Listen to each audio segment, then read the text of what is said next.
সনাতন ধর্মাবলম্বীদের সবচেয়ে বড় ধর্মীয় উৎসব দুর্গাপূজার আর বাকি মাত্র কয়েকদিন। মণ্ডপে মণ্ডপে প্রতিমা তৈরির কাজ শেষে এখন রং তুলির কাজে ব্যস্ত আশুলিয়ার কারিগররা। আশুলিয়া প্রতিনিধি রুবেল আহমেদ প্রিন্সের রিপোর্ট, জানাচ্ছেন রুমান আকন।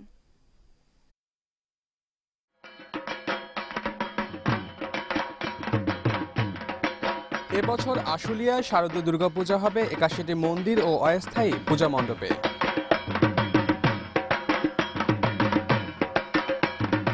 প্রতিমা বানানো শেষ করেছেন আগেই, এখন চলছে রং তুলির কাজ।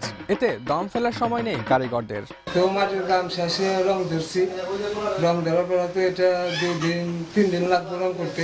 দিন রাত পরিশ্রম করে এই 3টা-4টা পর্যন্ত করে কাজ করে আমাদের এই সম্পূর্ণ কাজ রঙের কাজ শেষ করতে হবে।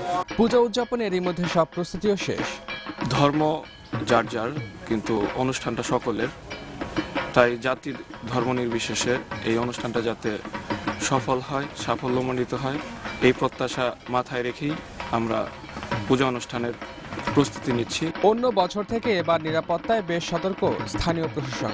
প্রত্যেক এলাকায় আমাদের মোবাইল পার্টি থাকবে, ভলান্টিয়ার থাকবে এবং কমিউনিটি পুলিশকে আমরা এর সঙ্গে ইনক্লুড করেছি এবং আমরা চেষ্টা করতেছি যাতে কোনো প্রকার অনাকাঙ্ক্ষিত অবাঞ্ছিত ঘটনা না ঘটে। সে কারণে আমরা পার্সোনালি এভরিডে প্রতিটি মণ্ডপে আমরা ভিজিট করব। Ruman Akon, Asian television.